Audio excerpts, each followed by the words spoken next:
Welcome to Talking Horror Episode 3. Today, it'll be Sarah with me today instead of Levi. Don't worry, Levi will be back. I'm Bobbie, in case you haven't seen the other videos yet. So, this being spooky season, as they like to call it. I don't know where that came from, by the way. It's like last 2 years kind of thing. But as near as I can tell. I don't know, maybe Sarah can pontificate on that here in a moment. I don't know. I don't get out much. But... So, Levi will probably be with me for the next episode, which is actually going to cover basically the same topic, but I want his perspective on it, and you'll understand here in a moment. Because today we're going to talk about horror movies that are, I'm going to say, acceptable for kids. Not necessarily geared towards them, although we're going to cover that too, but ones that are okay for them to watch. And I'm going to go ahead and define kids as like 11, 12, not the teenagers, because as far as I'm concerned, they can watch almost anything. Almost. I got a funny story about that. But most things, you get, 15, 16, I mean, hell, 17, you can go watch it, you buy your own ticket. But, no, I'm thinking like 11 or 12, not like 8. I don't think 8-year-olds should be watching many horror movies, except maybe some of the ones Sarah wants to talk about. Now, as a counter to that, however, from personal experience, I saw The Terminator whenever I was 8, and I turned out just fine. So, and The Terminator is, for all intents and purposes, a horror movie. Yeah, there's a sci-fi traffic, but it's literally a slasher movie. It's just, It's a robot from the future instead of, a guy in a Captain Kirk mask painted white. It's a Halloween reference for those of you that didn't get that. But, yeah, that's right. William Shatner, Face of Evil. Literally just William Shatner mask, painted white, eyes made a little bit bigger. But, yeah, so, I mean, at 8, obviously, you watch it, because I saw The Terminator, and as far as I'm concerned, there's only, like, 3 scenes that are questionable in that. One is towards the beginning, whenever he punches into a man's chest and tears his heart out. Not as graphic as it sounds, but, like, that was a little over the top.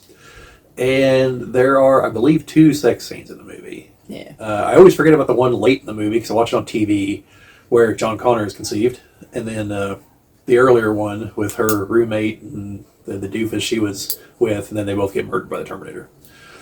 But, like, all the other killings from the Terminator, he just shoots people, and it's mostly off screen. It's just a close-up of him shooting, Aside from beating up the boyfriend, there's not really a whole lot. I mean, it's a violent movie for sure, but... those 3 scenes aside, I think a 10-year-old could easily watch The Terminator. But they're not going to appreciate elements of it, obviously. No. Which that's kind of the issue, There are adults who don't appreciate some of it. I'm sure. Good point. But yeah. So, that's the kind of thing we're going to talk about here. So, is there any opening thoughts? My list is not the same. So, I'm coming at this from having raised a child. And these are kind of some of the movies that I let my kid watch early to bring him into watching horror movies with me. And sadly, my child does not like horror movies, but he will watch some stuff with me. But sometimes he's just like, ugh, Mom, and just walks away. So, he doesn't share my love. Some people don't. There's no helping them. He watches all the YouTube. That's like all he watches is people fixing stuff. Well, at least he learned valuable skills. I mean, that he's applying now. So yeah, I mean, he is. He's still watching. That's something. So, But I had to live through taking all my stuff apart. That was horror. That was its own horror show. Walk in. Why doesn't this work? And where's the parts? So, in general, before we get into specifics, what do you think are like lines that you shouldn't cross? So, I think sexual scenes need to be low. Or something you can kind of be like, all right, look at this part, or fast forward through it. Yeah. Something that isn't integral to the plot, right? Because there are some scenes and stuff that are kind of integral to what happens. Yeah, things like that. But, so low on that side. And then probably low on graphic gore. or graphic realistic gore. Because if it's unrealistic, it's actually a little easier to explain. Yeah. And I think all of them require you to, one, kind of know the kid and know where they're at in their maturity. Yeah. And know what you can talk them through. Because, like, you don't want to give them nightmares. Like, some of the ones on my list were, like, the introductions for my kid to get him used to some weird things, to get him used to body parts and, you know, murder and things like that. Before I let him watch, like, slasher films. Before I let him watch The Walking Dead. Before I let him watch some of, like, Game of Thrones, which I would consider nearly horror in some parts. I mean, Ramsay, hello.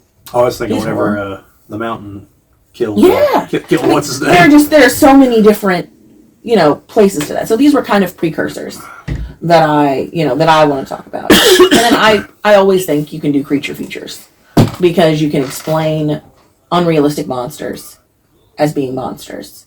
Yeah. And that it's just a movie and it's okay. And we can have action figures of these things and stuff like that. But I mean, from this, my kid carried around a skeleton clown and called it his best friend for like a year and a half when he was like 9. There you go. So, you know, he thought it was the greatest thing. It went everywhere with him. So, like, what's some examples you have here? Sorry, I gave you the intro and I'm going to stop real quick. I just want to be clear. I largely agree with what she was saying there. Like, I think, you know, sexual situations, it's better if they're at least teenagers at that point. Like, we all know that they're going to see it somewhere along the line, but, like, it's better if they actually understand what they're looking at. You don't want to be giving them the talk. Yeah. Yeah. From, you know, come out of the Terminator and be like, well, Timmy, like, sometimes the birds and the bees and the cyborgs, you know, like, but, so. That's a little too realistic. Yeah. But, yeah, that and the graphic violence, you know, like, it really takes it up a notch. So, like, well, like, say the intro to Final Destination 2, for instance. Like, there's a whole generation of people that get very sketchy about driving behind a log truck next to that. Like, so either it's slow way down or get over because... Even though the odds of anything happening are exponentially low. Like, Twister was enough to make me not want to ride behind little pole ones. Because, like, one of those goes, what? No. So, yeah, I mean, you gotta consider things like that. But, like I said, I've got some funny stories about misjudging those things, and I'll tell you here in a minute. But uncle, mother, yeah, make sure. Differences. No, it was cousin actually, but but remind me. Okay. So I think the first thing I let Blake see was Nightmare Before Christmas, and that had more to do with just kind of like slimy things, kind of the weird monstery looks. And things like, also I'm an enthusiast. I absolutely love Nightmare Before Christmas. It may take over my life at some points during the year. But I think those kinds of movies where you see eyeballs hanging out, you see the worms kind of infesting the corpses, you get an introduction to vampires, you get an introduction to the guy with the axe in his head, you know, and those are all things he asked about. Yeah. When he watched it when he was really young. So, you know, those are things that they get a little more accustomed to. They see them as things on the TV, not things to be scared of. You know, not that they should be playing with axes, but, you know. But it's an introduction to dead things versus alive things. And I think Nightmare Before Christmas does a really good job with that, doing the back and forth between Christmas and Halloween. Yeah. So I think it's a good one. And then anything like stop motion like that that's in that line, like Paranorman and Frankenweenie, I think Paranorman isn't Tim Burton. It's like Coraline with the creepy button eyes people and the other mother. Like that one still freaks me out. Like, I don't like the other mother. Like that's just enough. Say, Coraline is a little more. I would say that's more freaky than. It is, but like I still think it's child appropriate. It's just upper end. Yeah, you know? It's like you ever see Return to Oz?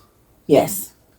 Yes. The movie that's like pure nightmare fuel. Right. But it's still like a PG movie. Yeah, like, and it is those things. But like, I would say Coraline is, I've watched it a couple times. It is not something I enjoy. Because like, it just, so I have an eye thing, and these button eyes being sewn in is just, no. So even though I don't consider it a horror movie, what do you think about Return to Oz? Like, it's a lot to take in, is what it is. And it just, it is not what I was expecting when I watched it. I was like, oh, I'm given it's like the... I'm given to understand it's far more accurate to the book. Yeah, well, have you ever read? No, like I said, I haven't read the book, so that's why I okay. say that. Yeah. So it is. And like, even Oz, like, you know, even the beginning book is much more than what they've made it to be. So, it is like You ever this. played Dorothy in that? No. You act like I know names like that. Feruza Balk. You know who that is? Probably not, but just in case, do you?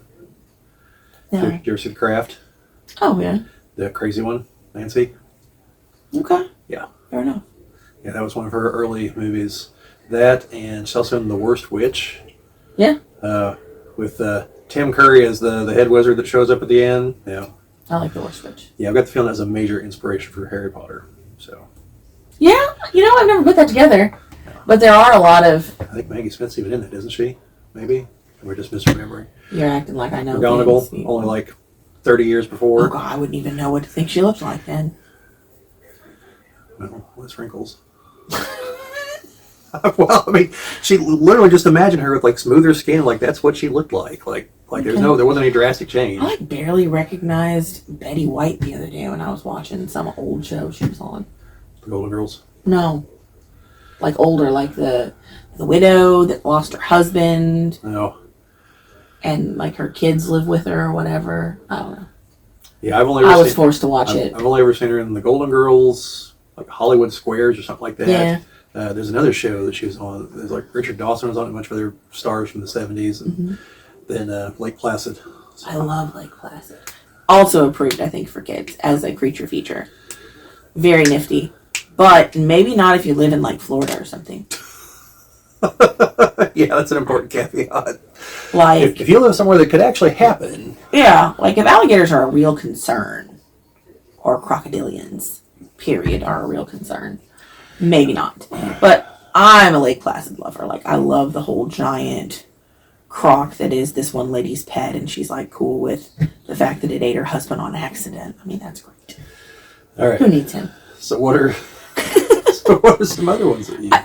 I think the biggest one that really was horror, that is still a kid's movie, was The Dark Crystal, that I let Blake watch, and he loved it.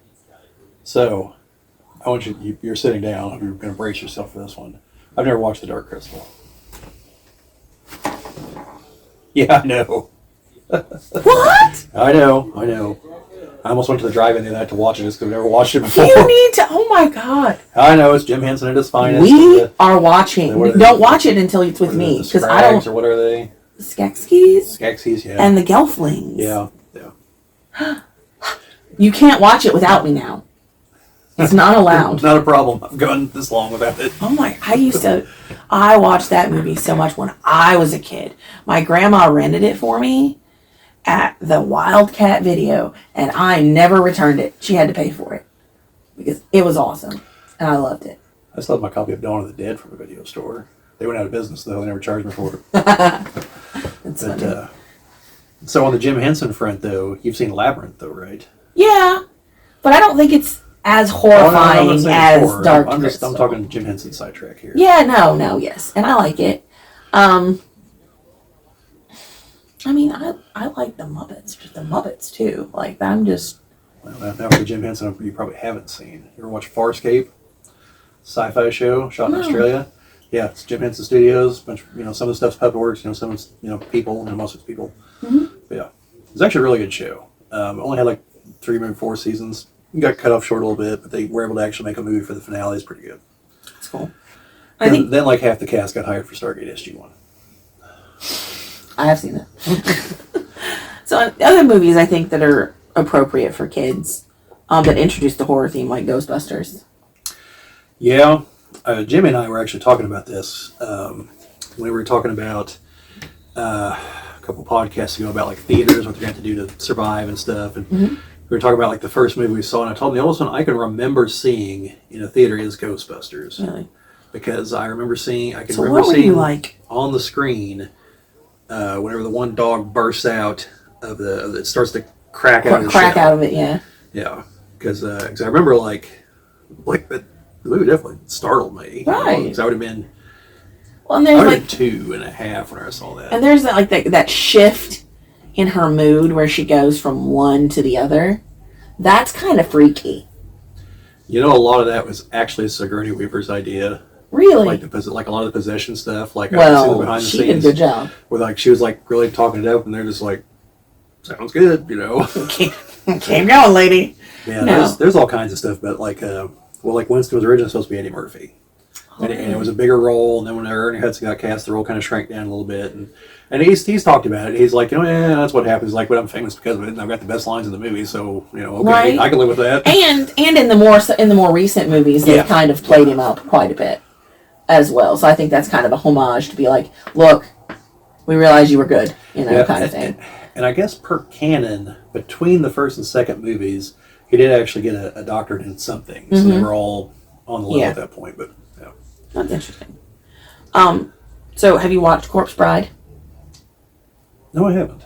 You haven't seen Corpse? So it's kind of like it's a kind of a Romeo and Juliet kind of thing in Tim Burton style. Yeah. But I really think like it kind of gives that horror feel because you're already dead, and it's very obvious that that's a thing. And she's got like the worm that lives in her is like her friend. So like it's that rotting kind of macabre thing that I think is, but I still think it's funny too. Like it's got flat out funny parts. It's got some kind of parts, but it's got some flat out funny parts too that I think are good. So that's a good one. I think anything Tim Burton, like even Edward Scissorhands, I think is probably appropriate for children as an introduction to weird. I couldn't give you examples of it, but I can't think of anything off the top of my head that would make it unchild appropriate. Yeah. Actually, I think the last time I watched that's when I saw it in a theater. Yeah. Like originally. Oh wow! No, I've seen it more recent than that, but it's been a while. Like I might have watched it once or twice on TV since then, but that would have been still like back in the 90s. Yeah. So it's been a while. Back to the Dark Crystal though. We're going to watch it, and then you're going to watch the series with me. A series? There's a prequel series. I was on a flight to Houston, and I started watching it when that came out. It was like on Netflix. How did you miss this? I don't watch Netflix a lot often. But it's like, it's Jim Henson, and... Yeah, it happens. People are always surprised when I tell them movies I haven't seen. Okay, I think I get a pass, though. Because, like, I am so used to being the one just, what? Huh? If you don't know or have never been a part of this conversation and heard it before, I have had homework assigned to me. Because, and like, stacks of movies. Here, go watch these. I mean, I'm not one of those people who watched a lot of movies growing up. I had my nose in a book. My grandma owned a diner, and I was constantly, running around and doing. I was not watching TV and not watching movies when I was young. Dad ran a pizza place that also had a video store at one point. That kind of. How did I miss? That fill in some gaps there. 13 years, and I'm just getting this. Yeah, it wasn't very long. Yeah, had it for a while. He's in trouble, just so we're clear. Slipped my mind. Like literally just now thought of that. It's like, that would be a relevant piece. But also, the main video store here in town, once I was like 11, 12, Dad literally just told Roger, like... Whatever he wants. Like, this is not in the back room? Yeah, as long as it's not somehow illegal for him to rent it, like, I trust him. Go for it. And then only ever ran up against one movie that was a problem. Yeah. The Evil Dead 2. It's unrated. It's not R-rated. It's unrated. And Roger's like... Is that Pat? That's the one where the guy has like the chainsaw arm? Before the end of the movie, yes. That one's still in the present. Okay. He gets sucked into the past at the end, and the third one's Army of Darkness. Okay. And then the TV show. Okay. I've seen them all. It's been a while since I've seen them, and I don't think I ever watched them in order. I think I saw the series, and then I was like, oh, this comes from movies? Yeah, and then kind of backtracked. You need to definitely watch them in order. Because, like, the first one was actually trying to be serious horror. Oh, yeah? Yeah. Then the second one, they're just like, the hell with that. Like it's schlock. We're going for that. And the third one's just like, whatever. We're just having fun here. Yeah, in fact, the third one, the Army of Darkness, aside from the fact you need the others for context, I'd like kids watch that. There's literally only one singular scene that's a problem in that movie that I keep forgetting is in there because I watch it on TV. Like, as the Army of the Dead is being assembled, they just like randomly like have like 3 or 4 topless women just walk across the screen at one point. Like, there was no build up to it. Nothing happens after. That's it. I don't even know why the hell it's in the movie. I think Sam Raimi's like, I might not get an R rating with this. I better insure it, ladies. And like the violence is so cartoonish that you know, like there's blood at the very beginning in the pit, but it's so cartoonish that like, you know, yeah. So yeah, I think the other one we haven't mentioned on my list are those two, Beetlejuice, obviously, and I do mean like the first one. I never watched the second one. Heard mixed reviews. Anyway, it's okay. It's not as good as the first one, right? But like, Beetlejuice got me hooked as a kid with the series. I was gonna say, did you ever watch a cartoon? The cartoon series is what got me hooked, and that's why I actually watched the first movie, was because I fell in love with the series. Did you ever see the Ghostbusters cartoon? Yes. Oh my god, I loved Slimer's more active role, like in that whole thing was great. Like, I love that. Yeah, like there was a handful of episodes. What they were dealing with, because they deal with various other ghosts and demons and everything, and the boogeyman, that's who it was. There's a few of those were actually kind of creepy. Yeah. Now maybe it's just because it was a kid, but like it's a little creepy. And I liked how like somehow the Stay Puft Marshmallow Man was still a thing, because like he was in the ghost trap, and they bring him out for parades because they know he's cool. He didn't, just go to cringe. He's just giant. He's huge. Yeah. Oh, what's the R.L. Stein stuff? The Crypt Keeper. No, the Crypt Keeper's Tales from the Crypt. Tales from the Crypt. Oh, that was good. Which, by the way, they're bringing that back. That's going to be HBO. That was awesome, though. They're going to have new episodes of that soon. Like, my little preteen goth heart absolutely loved those things. Yeah, I would. Some of those are me. Again, this is me being hypocritical because I had HBO, but like those tended towards the graphic end of the violence, and some stuff like that happened in them. And they're like, when it was relevant, there was definitely nudity, and the 2 movies are definitely not for kids. No, the movies aren't. But I think the series was not terrible. If there's they're already series, yeah, but if they're already kind of familiar, I think it's a place you can go. Yeah. And like, the more modern Goosebump movies are pretty good. Like, Jack Black was hilarious, but also there was some real, like, that mannequin man, like oh my god, the little ventriloquist. Ooh. Like, I love a creepy doll, but So yeah, so that was the way Sarah kind of took this when we were talking beforehand. And I misunderstood the assignment, kind of. Yeah, that's all right. This is good though. This is a good launching point, where what I talked about as far as the difference between for kids and acceptable for kids. So I meant more like Tremors and Jaws, movies not specifically made for kids, but they're acceptable. Yeah. Now, Jaws, I think, might actually terrify small children. I broke my toe the first time I watched Jaws. I was so scared when he jumped and bit the boat. And like the guy, I jumped up, hit the coffee table with my foot, and broke my toe. So, yeah. The thing with Jaws is, unlike other creature features, you can't say, well, that's not real. Because it is very real. Like, great white sharks are definitely a thing. They are, but like, as an adult, having like read about it and read the actual incidents that it was modeled after and stuff, it makes more sense that it was bull sharks instead of great whites. Well, that it was modeled after. The guy who wrote the book, Peter Benchley, actually, like years later, said he regretted it. Really? Because that led to people being like, "Those things are in the ocean. Like, how about not?" Yeah. And like, and like, whites don't usually come. Yeah, as well as like, and we took that personally. So. Yeah. But like, bull sharks and tiger sharks are so much more likely to do, because they're in, like, bull sharks go into the estuaries and stuff. Like, they do They actually breed in fresh water, like in canals and stuff. I saw a video one time of a guy and his son fishing. It was in a river, and I think it was in Maine, because they're dressed, for cold weather and everything. And they got the poles out there, and the kids start playing, and a shark comes up out of the water, jumps probably a good 5 feet, takes whatever was on his hook, and and the dad's like, holy shit, because where did that come from? And it's a pretty good sized shark too. We're not talking some little we're talking we got a 6 foot table here over this table, And bull sharks have that thing where they can regulate their salt, so they can the big females will hold the salt and then go to breed in the fresh water, because then the pups are more safe. Yeah.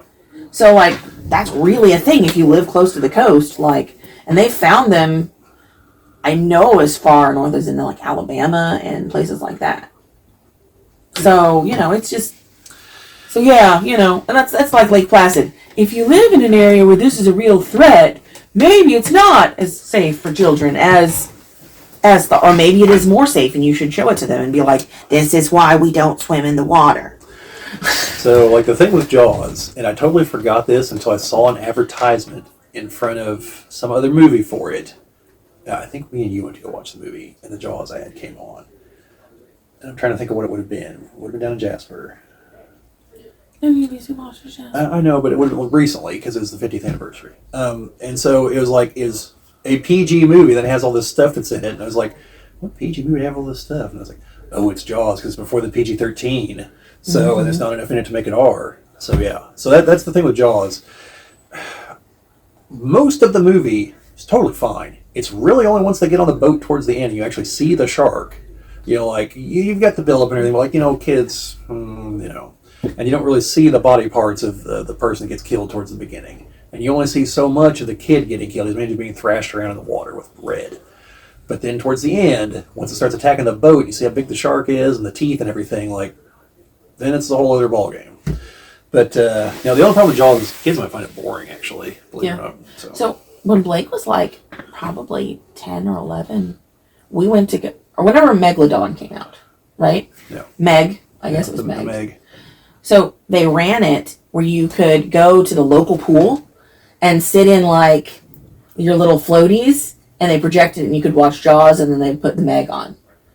And that was fun. Yeah. It was really fun to grab under his leg and stuff and yank on him when things happened. That was real fun. That might be why he doesn't like horror movies. I also took him to a paranormal circus, and that was fun. People grab you underneath the thing, and then you get chased by chainsaws, clowns. Yeah, might have something to do with it. So I had fun. Tremors, on the other hand, Tremors is, it's a horror movie, but it's almost a dark comedy. Mm-hmm. Tremors is there's a lot of levity in Tremors if you've never seen it. And, it's serious. People are killed, and they're eaten by the giant worms under the ground. But they're not graphically dismembered or anything. Mm-hmm. I don't even think they find body parts. No, they're gone. Aside from the one guy they find his hat, and they pick it up and his head's underneath there. The rest of him is under the ground, as far as I know. But it's not super bloody. People are obviously being killed, but it's not super bloody. But it is, but it's a creature feature, and I agree with Sarah. That's probably the best in. And some of the old creature movies, the original, Frankenstein early ones, the Dracula, the early ones, the 1930s. Bela Lugosi and yeah. You're not going to tell them about Bela Lugosi's problems outside of the film, but yeah, you got those, and I would go so far as to say that most of the rest of the Tremors movies are fine. However, from a quality perspective, I wouldn't go past 3. I was like, 4 gets a little rough. Yeah. 2 is still good. 3's sketchy. Yeah, once Jamie Kennedy shows up, you probably better check out. No offense to Jamie Kennedy, he's fine. It's not him. It's just where the franchise went. Hey, we've beaten this dead horse, and we're still doing it. And I didn't watch enough of the series to be able to tell you if it's any good or not. I never watched the series. I watched one or 2 episodes. I didn't touch it. But now you got those. Now you got to be careful though, because there are definitely creature features that are not appropriate. I would argue that Alien, for instance, not so much. And I totally let my kid watch Alien really young. Well, the main reason I say no is because, number one, like the life cycle of the xenomorph, that's the horrific part, and there's no way around that. Yeah. The massive amount of subliminal sexual imagery from all the Geiger stuff, and then the implication of what happens to Lambert whenever the alien gets real touchy-feely and its tail starts going in a direction it doesn't need to be going, like, which gets even more like into the potentially bizarre if you pay real close attention to aliens in the boardroom scene, where apparently Lambert, I guess, did not start life as a woman, if I'm remembering correctly. So I don't know. Maybe the alien swings both ways. Yeah. So I'm beginning to see why my child doesn't like horror movies. I may have introduced some of these young. now, having said that, I think Aliens is actually okay, because Aliens is an action movie. And even though it's still got some of the imagery, like James Cameron's perspective apparently was, well, the horror of the first one is not knowing what the alien is. Now that you know what it is, I'm just going to throw a bunch of them at you and you're going to shoot them. Right. It's just like, thanks, James Cameron. Like, you made a hell of an action movie, but like, thanks. I see why Ridley Scott hates you now. So, the rest of the Alien franchise, I would say that's a big negative, because it just gets more violent as it goes along. 3 tries to go back to horror, but it's also not as good of a movie as 1. Yeah. And 3... Well, 1 was so good. I mean, it's hard to relive that. Yeah, and 3 foregoes the alien maybe doing something wrong. Instead was, well, it's an all-male prison and Ripley's there, and well, there's a moment where she gets along with some of the prisoners, and what do you think they try to do? Yeah. Now it's one of those, like, it logically follows from the story, but did we really need that? Then Alien Resurrection is just not a good movie. It's not. Chad needs to come to terms with this. So, like, I'm not saying it's a trash movie, but it's... That's what I was going to say. I was like, it's not the worst movie I've ever seen. And because I'm very much into, like, xenomorphs. Yeah. Basically, that's all awesome. But... I think the worst movie I've ever seen is probably The Room. Or maybe Manos, The Hands of Fate. Fun fact, Manos is Spanish for hands. The movie's called Hands, The Hands of Fate. Yeah. Weird. Also, the first 10 minutes has no dialogue or music or anything. They forgot to put the soundtrack on the movie. The movie was made by a fertilizer salesman as the result of a bet. Afterwards, he was still selling shit. All right, we digress. Anyway. Manos is also a horror movie, by the way. Not a good one, but yeah, let's see. There are lots of, like, D-rated horror films that, like, if you screen them once, like, they're kind of funny. Like Zombieverse. That's hilarious. Like, it's horror. Like, you get bitten by one of these things and you turn into a beaver. A giant one.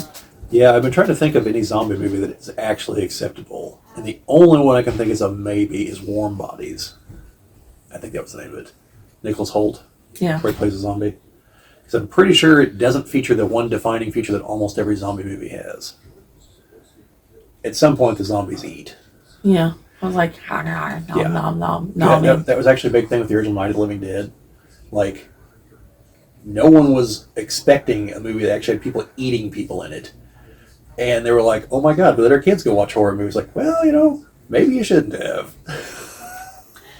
Yeah.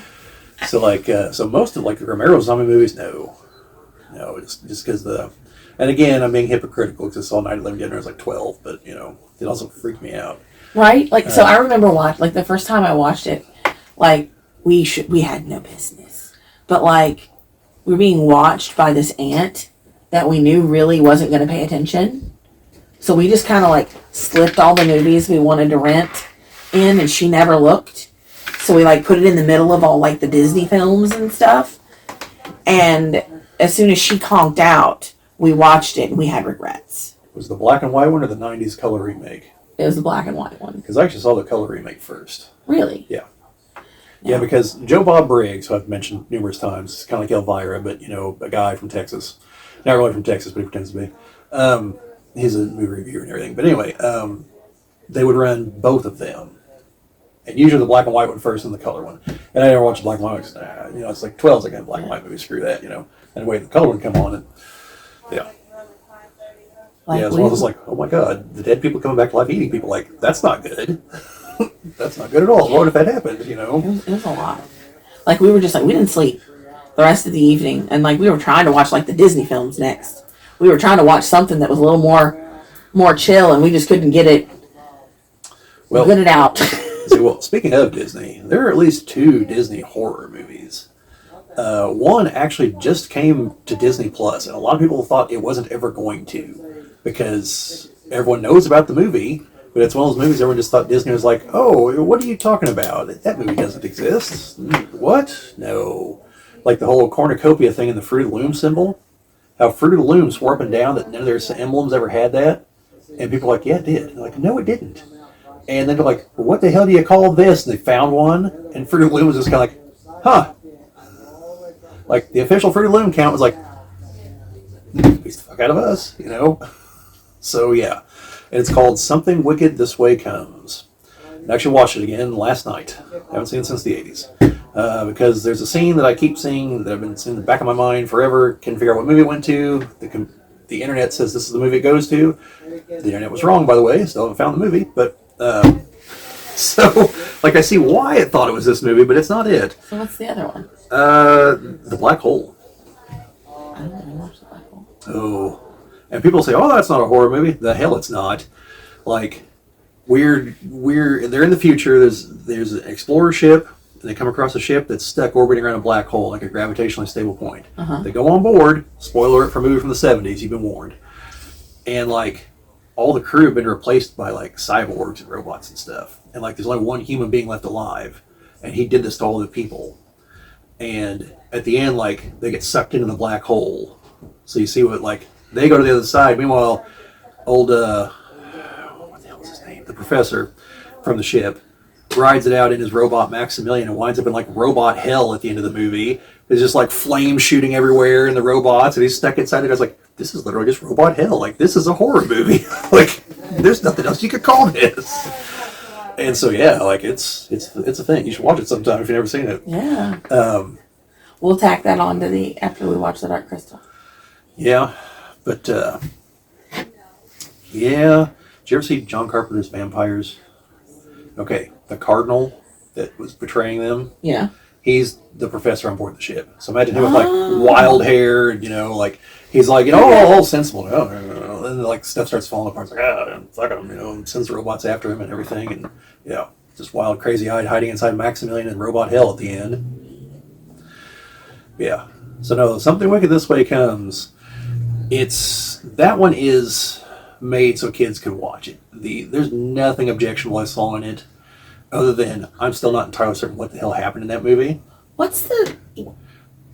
sorry. Go ahead. So, what's the movie with the purple monster that lives under the boy's bed? What is that called? Hold on. Does he become friends with the monster? Yes. And they go, like, into, like, Monster World? Yes. That is...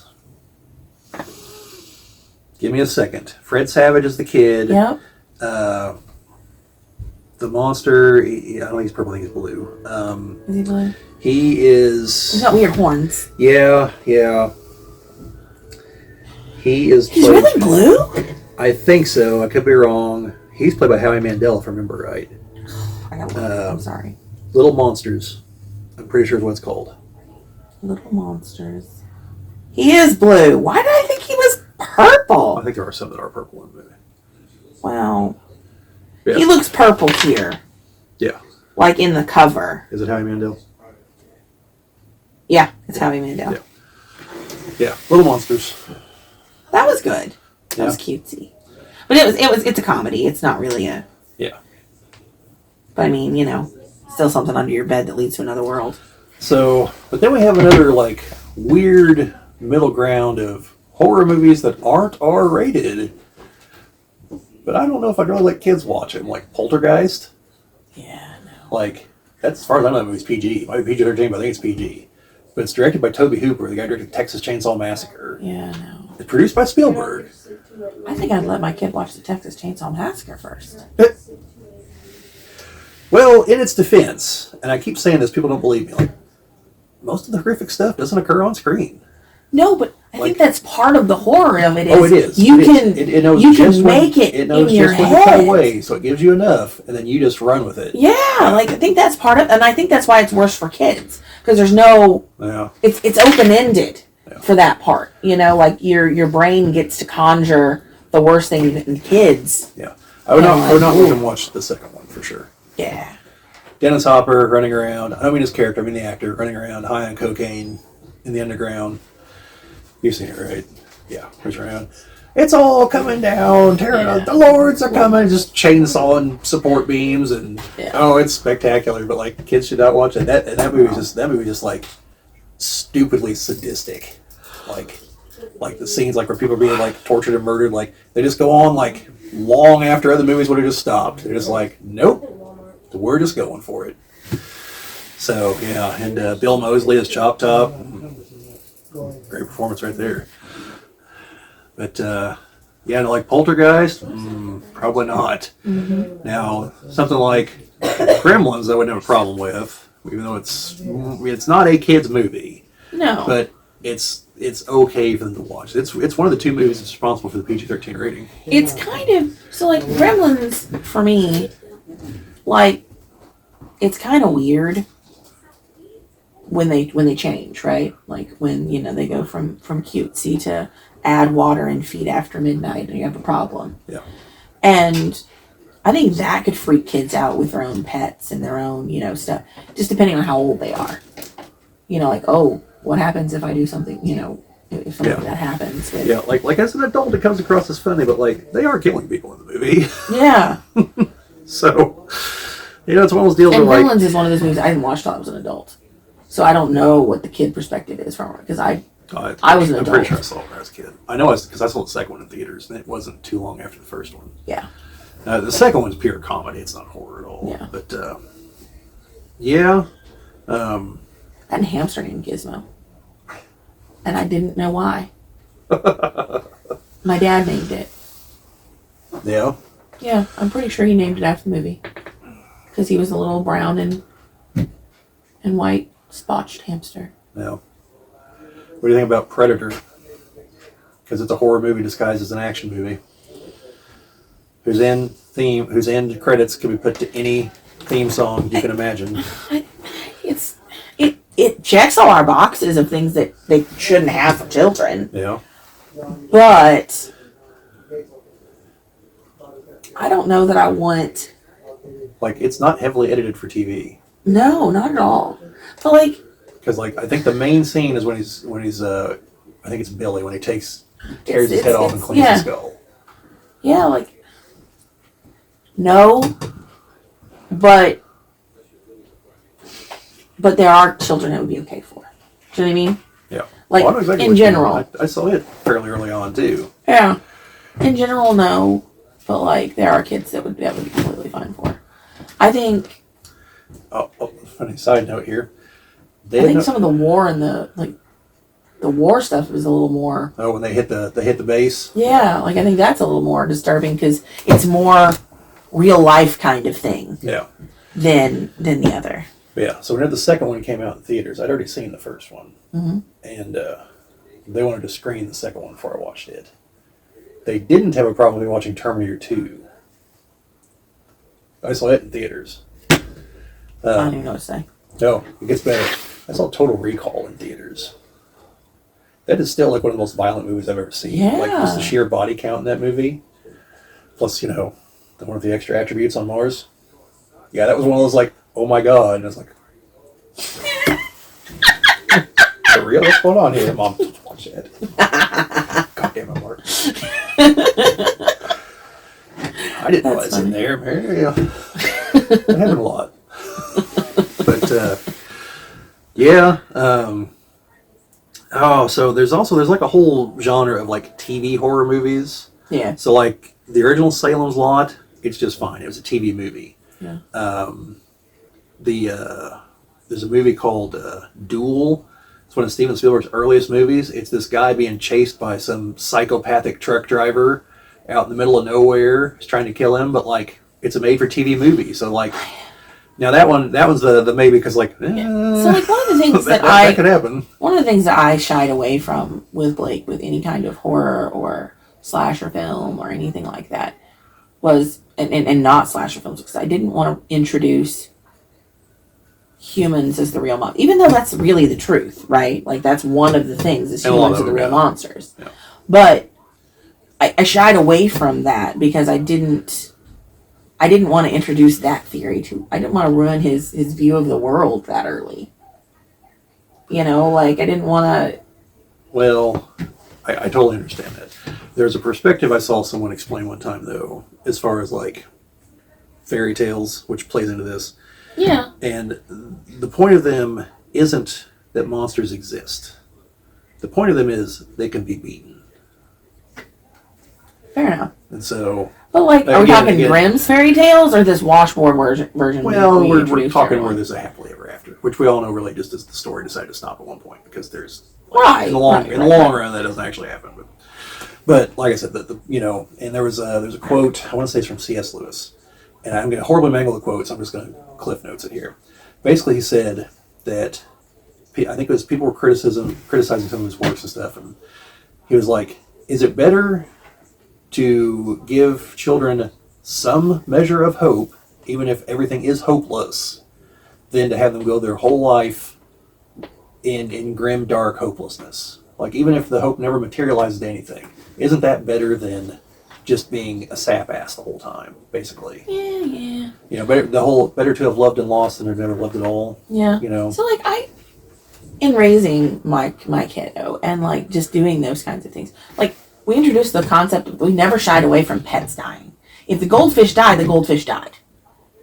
And we had a funeral for it, and he got to touch the dead body, and he got to... Didn't go to the pond out west that unfortunately you could never take him to. And when the hamster died, and when, you know... So by the time people were dying, he was familiar with the concept of death. Did it still hurt? Of course. But he understood a little bit more about what was going on. They weren't coming back. We were going to go bury them. We were going to put them in the ground, and we could visit that spot and talk to them.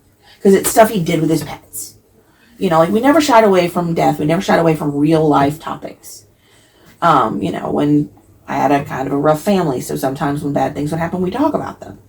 You know, I think introducing your kids young to real life things, which is kind of why I introduced them to horror films and stuff early, was a thing. But I think at the same time, you've got to be cautious with how young they are. And before you start introducing, like, serial killer films and slasher films and things like that, because you don't want them to be scared of their neighbors either. You might want them to be cautious and leery and stranger danger, but you don't want them to be outright terrified. Right. Yeah, I think for me it was a matter of, like, I demonstrated that I clearly understood that it was all fiction. So yeah. That's why I didn't care. But no, to the point of serial killers and whatnot, what about the first Halloween?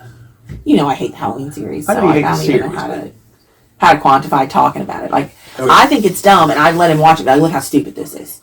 Like, you just walking around, you know, I'm all menacing. The pinnacle slasher movie. Hey, you know Michael Myers does have the highest body count of all the slashers, right? I'm just saying. Like, I'm just saying that's an impressive feat, first of all. Second of all, like, even Joe Bob Briggs had to admit that the theme song to Halloween is like the horror movie theme that people know. It's annoying. It's great. It's terrible. John Carpenter, that's some of his finest work outside of the theme song from Big Trouble in Little China. He does the music to most of his movies. He didn't do it to The Thing, though. That was Ennio Morricone. Here's a real funny story about that. This is the same thing Joe Bob was talking about this. He's like talking about how horror movie music gets no respect. He used that same music, a lot of it, in Django Unchained. That won an Academy Award for the soundtrack. Oh, really? Like, for the same music that he had previously used for The Thing. The Thing is good. I like The Thing. The Thing's excellent. Very underappreciated in its day. It is. But would not let kids watch that. Yeah, no. You don't want them scared of the family dog. But for Halloween, the reason I ask, it's twofold. Number one, this only applies to the first one. Right. Because from the second one on, the body count increases exponentially. And the graphicness of Yes, some of it. yes. Yeah, And that's intentional. I've talked about it a little bit, but in case you don't know, I'll go over here in a second. The first movie, I think only 5 people get killed. Yeah. One of them is off screen. You just see his body. It's the mechanic that Loomis totally misses. That's where he gets the outfit. All right. There's one topless shot that literally they edit by just raising the screen a little bit. Yeah, they just kind of crop it a little bit. And so outside of, I would say the girl in the car that he chokes to death, the other kills are, like he stabs one guy. I think chokes the other with a phone cord. So I wouldn't, your 8 line is not something I would go with. Yeah. But you're talking like 11, Yeah. 12, and they've watched other films and they're familiar with that kind of stuff. The only thing I would be concerned about is the suspense. The music just adds so much suspense. Oh yeah, there's dread. That's it. Yeah, like it's overwhelming. Yeah.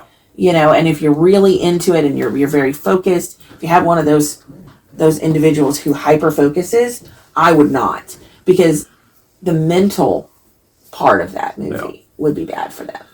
So the other reason I ask is because there is specifically a TV edit.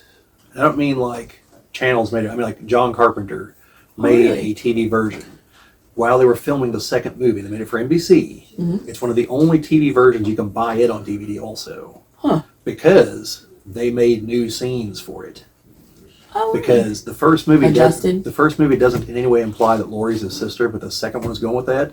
So they made scenes for That the first helps. movie to get it back massage in. into that. Okay. And so it's one of the only ones where where you can buy the TV edit. And I think there's an edit that reconciles everything together. But it was made for NBC, so there is actually a TV edit, and it doesn't cut a whole lot. Because again, there's not graphic violence in the movie. Yeah. But the second movie, Well, John Carpenter came back to write it because he was told, because the movie's never supposed to have a sequel. The open-ended nature of the first movie is well, we just that all day, didn't we? I know. But the open-ended nature of the first movie is because Michael Myers he represents death. Right. In the literal sense. That's why he's slow and plodding, but that's why he always catches up to people. That's why he's annoying. Because death comes for everyone, that you can't outrun it. Like that's why at the end, where Loomis shoots him and he falls out the window, he's just gone because he's a force of nature. He's not a man. And so, when they made the second one, Carpenter's like, okay, I'm coming back on the condition of this will be like this is going to have an ending, but also like he just went over the top with the violence and stuff just because he could, I guess. But that's also why the end ends in such a way that you're like, well, clearly he's dead, like because him and Loomis got blown up. Then he comes walking out on fire, just falls over dead, burning. And you don't see anyone go in for him, obviously, because, let him cook. He's a serial killer. But, Then Halloween 3 tanked. And they were just like, Mustafa Akkad, the producer, was like, well, we're bringing Michael Myers back. We have to. And, like, John Carpenter, I saw a video about this the other day. John Carpenter actually wrote, like, the original versions of the script for 4. Him and the guy that wrote the novelization of the first movie. They had a whole different idea. Michael was going to come back, but not as a man. It was literally like as a spirit. And like the repressed feelings that everyone has about him, the dread and everything was like fueling him, making him stronger and stronger. So he'd like canceled Halloween and everything. And, that was going to make him more powerful. And in the beginning of the movie, he was going to kill like 100 people at the drive-in theater. Like, and they were like, yeah, that's years before Halloween Kills, guys. Like, he was... But no, they ended up scratching that and going with something else. They paid off John Carpenter. And Mustafa Akkad unfortunately killed in a terrorist attack in Turkey, if I remember correctly, while he was attending a wedding. Crazy. Yeah, several years ago. Like, well, I was like, when it happened on the news, they were like, a noted producer, Mustafa Akkad is there. I was like, really? Huh. So yes, I think it's his son now. Yeah. So yes, all the other Halloween movies, no, not a chance. Because two just like the launch pad. It just, especially like the 3 newest ones. Jesus, the second one. In the first 20 minutes, like he kills 30 people. Yeah. Like when he kills the fire crew out there. Yeah. And then it just keeps going. Right. Yeah. So, story time. I mentioned not understanding limits in certain things. So my cousin went with me to go watch Paranormal Activity. And halfway through, Eve was terrified and wanted to leave. I did not. So we did not. My exact words were, we bought the ticket, we're taking the ride. Like you strapped him in on a roller coaster and just said, "We got to go over the hill. You got to get there, buddy." Yeah, I mean, like in hindsight, like that was bad. But I think worse was I also took him to go watch Hostel. And like, honey, like we left, how old was he? 15, 16. Like we left that movie. He looked like he had just watched an actual snuff film. That's because it's like you did. And so we're walking. I was like, "So you want to talk about it?" He's like, "No, I don't want to talk about it. Ever. We shouldn't be here. What did we just watch? We have to go." Oh my god! And I was like, "Well, that was a little more extreme than I thought it was going to be." He's like, "A little more extreme." Honey, I was like, "What? I didn't think it's going to be that kid bad." He's like, fine. Goodness. But yeah. So. Wow. Yeah. So. Word to the wise. I like the poetic justice at the end of those movies and stuff. But like, jeez. Yeah, and in hindsight, Hostel was a bit more than I was expecting. Like, there's a few parts that's like, Jesus. And then there's a part in the second one that's even worse, in my opinion. But from a tension standpoint. Did you hear something? Walnuts, probably. Okay. I miss fireworks. But your prayer is probably walnuts. But, yeah. So... The Hostel movies, definitely not. No, not even a little bit. Like, those are ones that, I think those are the ones I joked that, like, the age to watch those should be, like, 35. Some people should never. Like, it's all about your tolerance level for that kind of thing. And if you're ever going to go backpacking through Europe, just don't. Yeah, don't go to the former Soviet republics. Yeah, now, Paranormal Activity, that one... the kids should not watch that. But that one is more of a, and this is why. Because Paranormal Activity only works if you can allow yourself to even contemplate that this is actual, like, security camera footage or something. Mm-hmm. If you can't do that, there's no point in watching the movie. Like, you're going to think it's stupid. But if you can just for a moment believe in that, like, it's going to grab you and it's going to pull you in. Yeah, like, I never got into, like, the Blair Witch. Like, that stuff didn't even, like, people were like, ugh, and I was just like, the Blair Witch Project... I'm just nauseous because it was so bumpy. I just want to puke. The Blair Witch Project, also not for children, it was one of those movies that just at the absolute perfect moment in time came out. The internet was around, but it wasn't so developed that you knew you could actually trust things on it. And so, like, if you looked up anything about those people, it took you to specific websites that they had set up. Mm-hmm. To lure you into, like, believing that this is actual found footage, even though you know it's not, because it never really set in a theater. Mm-hmm. But, like, you're sitting there watching it, and you're like, well, maybe, even you know it's not. But there's that part of your brain that, like, I can't do the bounciness. Like, I just felt nauseous the whole film. Well, like, I was like, I need some motion sickness medicine. Like, ugh. So that's also not the first found footage movie, by the way. Okay, so educate me. I don't know if this is the first one, but there's one from the 70s. Oh, really? Cannibal Holocaust. Saw that one on Joe Bob's show. This is the end of the first season. He's like, well, I think we all knew we were going to get here someday. I guess today's that day. And the movie the episode had a warning in front of it. The movie had 2 warnings in front of it. Because that little thing at the end of the movies are like no animals were harmed in the making of this movie. Not the true statement. This is one of the 2 that I know of that doesn't have that statement. Oh, wow. Because the producers were told that the Asian audiences wanted authenticity. So throughout the movie, in the found footage segments where the people are like killing animals, they are actually killing them. And at least one of them, thanks to Joe Bob, I know required more than 1 take. Which you can add together what that means.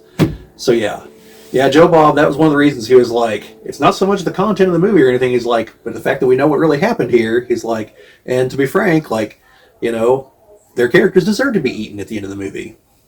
I agreed with him. The cannibals were in the right. But, it's a pretty graphic movie too, by the way.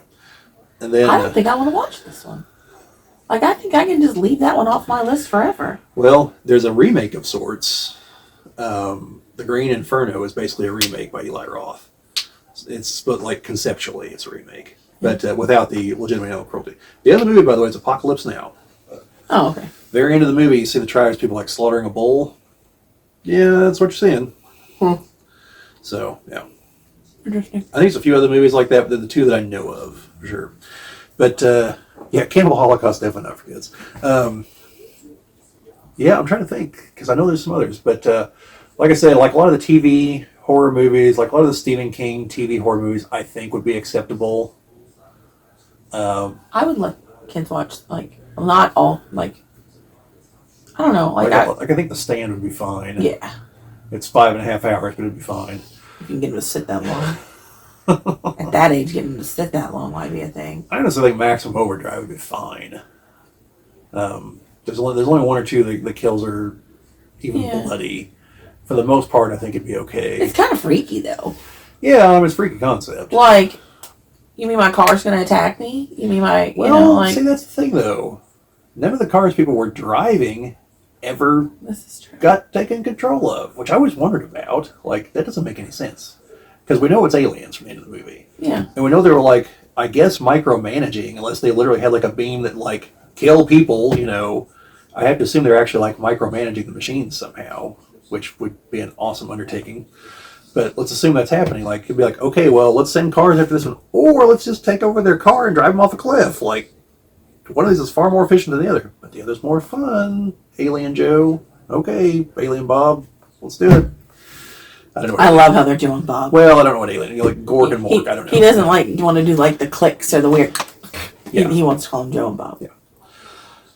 So yeah, like I think might want to skip the scene where the kid in the baseball field's crushed by the steamroller, but yeah. Well, and so like I think Into the Mist is okay. The Mist. Yeah. It's very creature featurey.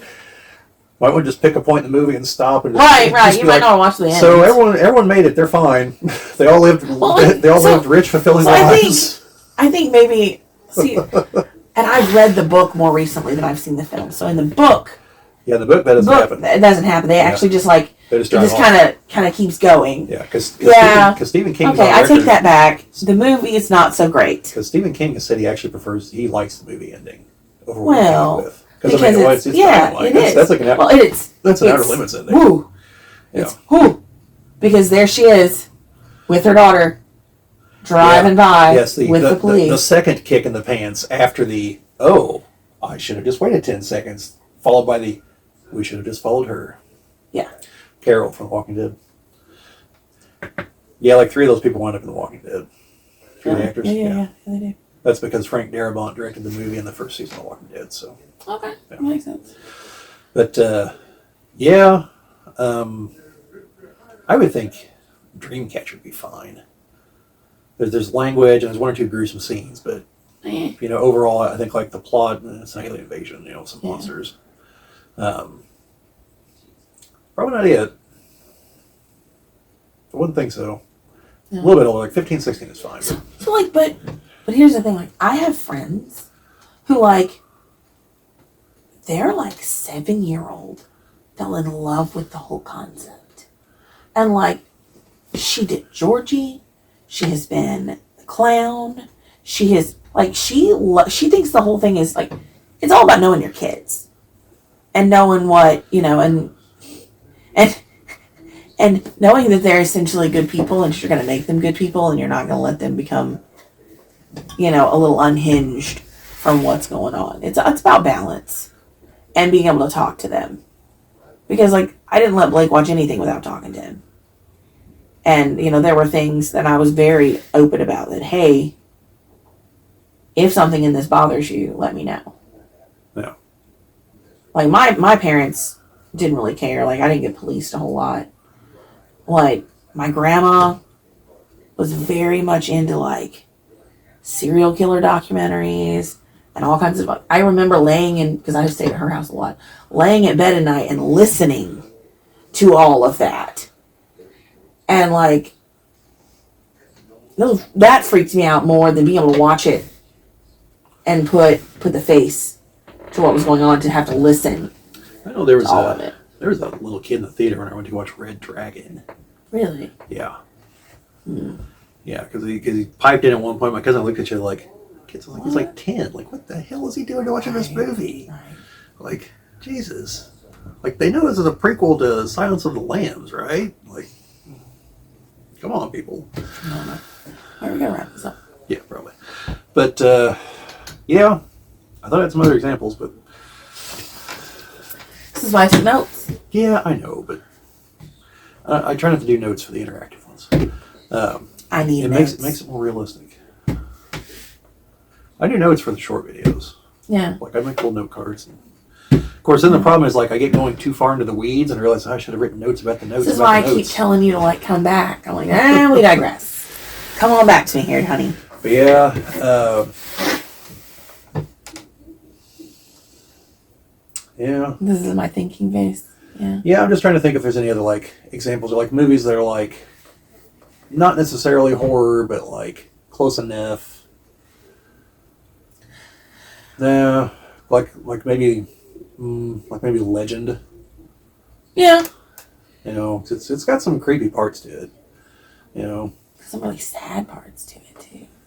well, wait, we're thinking the same movie, correct? No, we aren't. Because maybe not. I'm not talking I Am Legend. Okay, right. I was like, sad. No, Made you cry. no. Legend. Tom Cruise.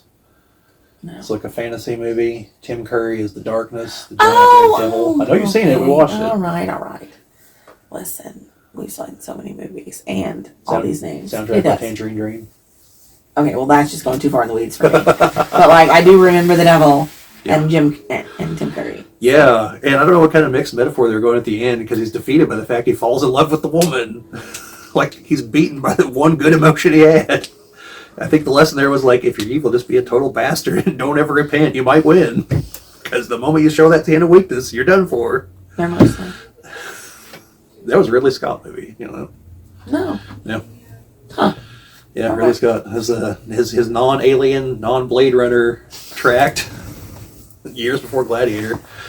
But yeah, you know, I think movies like that would be a good way to judge because they're not outright horror, but there are elements there. You know, like you've got like the creature that's going to try to eat Tom Cruise before he gets there to the tree. You've got the goblins. You've got the darkness.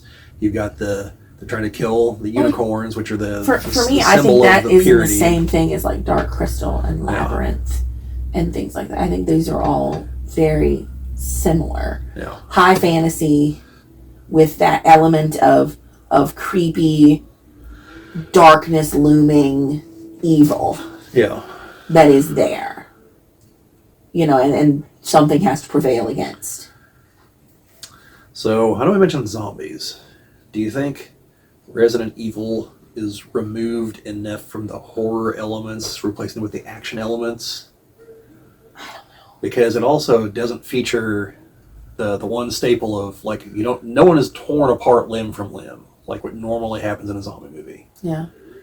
You know, you got a few people get bitten, Yeah. but no one gets like really chomped on. And most of it's action. Like there are horror parts, obviously. Like, I wouldn't even consider it a horror movie. I would consider it an action movie. Yeah, I honestly think the laser room scene is probably the more horrific scene in the movie. Yeah. Like, see, I don't even like, I'm like, horror? No, that's like an action, let's go do things movie. Yeah, similar to the vampire werewolf movie. Oh, Underworld. Underworld, yeah. Yeah. Because I don't think any of those fall into horror. They don't fall into They're horror. gothic, but they're not horror. Yeah, they're dark. Yeah. Literally, it's all at night. Well, at least it's the second movie until we see the sun.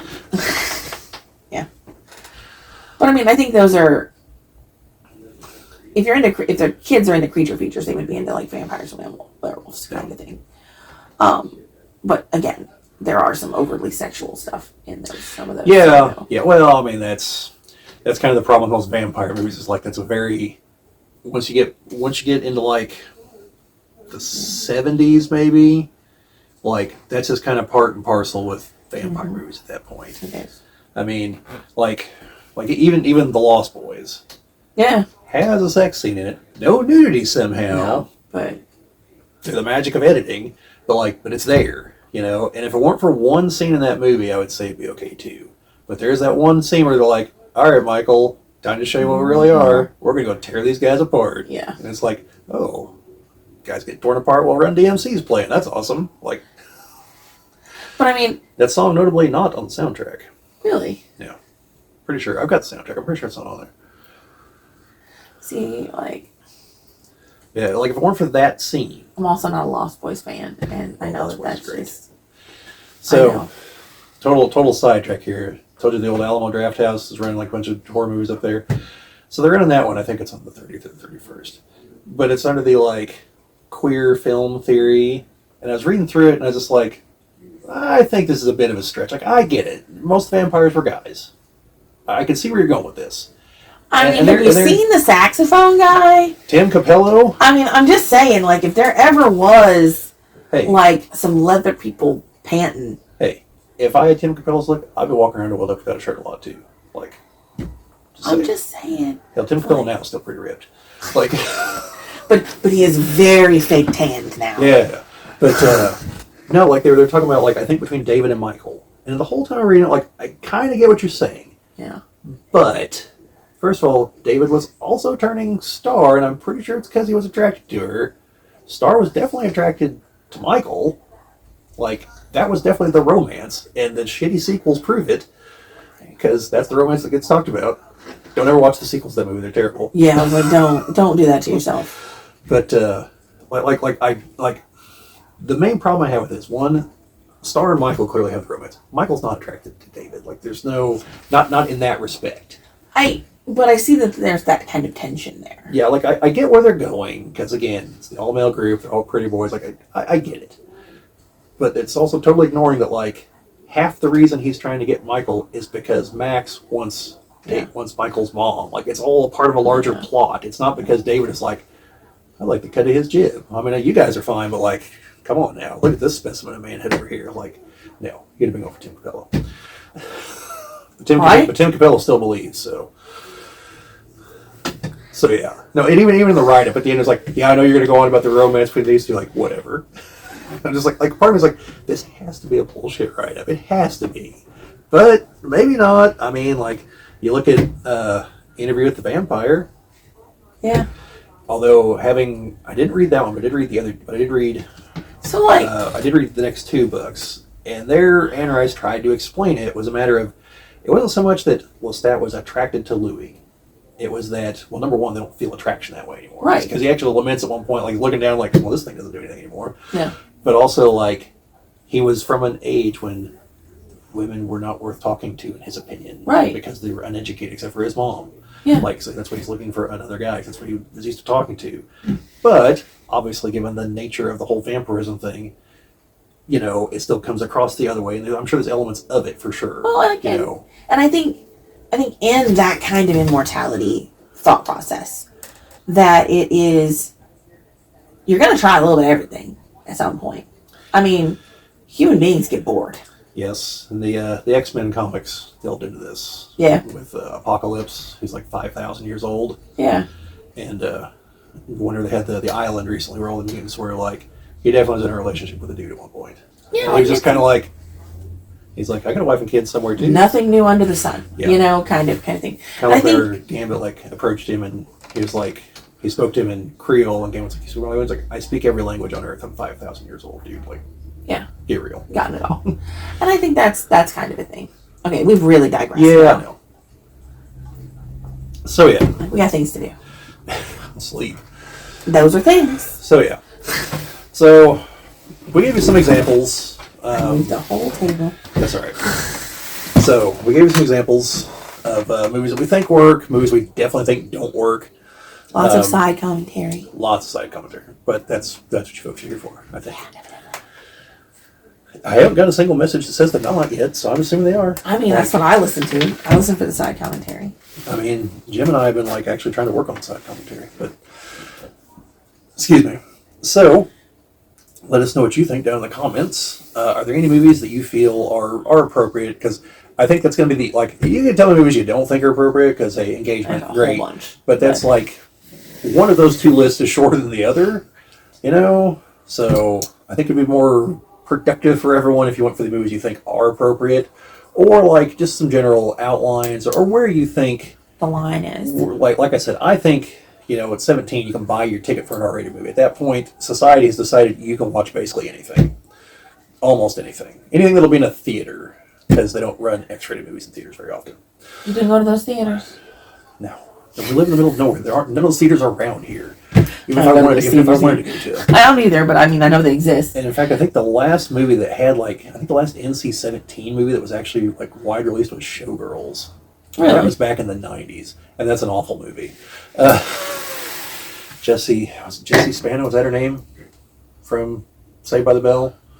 There's her character's name, I think. Yeah. Elizabeth Berkley, that's a very poor career choice. No one else's career is destroyed by that. Like Gina Gershon on doing other stuff, Kyle MacLachlan's still in things. I don't remember offhand who directed it, but he's still doing stuff. But her, nope, torpedoed it all. Yeah, bad move. Done. But anyway, looking to Zach Morris at Saved by the Bell reunion. But I expect that any day now, actually. They're resurrecting all the old franchises. It's going to happen. They'll be the teachers now or something. I don't know. NBC, if you're paying attention. They've done a return. Have they? Series. Yeah, that doesn't surprise me. I'm surprised I don't know about it, but... This one's behind on his Saved by the Bell. Yeah. They lost me after the season that they spent at the resort working there. I'm serious. That happened one season. They were on the beach the whole season. Mm. But, yeah. Anyway, let us know what you think down in the comments. Like, share, subscribe, all that fun stuff. Sharing and commenting helps grow the channel. We always appreciate that. And thank you everyone who helped us get over 575 subscribers not too long ago. We're, in fact, almost to 600 right now. Hey. So, literally couldn't do it without you folks. But, yeah, that's all we've got for today. So, I don't know how to get sign off for this one. I'm still Stay working on this one. spooky, have fun. There we go. Don't scare your children. Eh, Okay, scare them, but not terrify them. there we go. Go with that. See you folks later.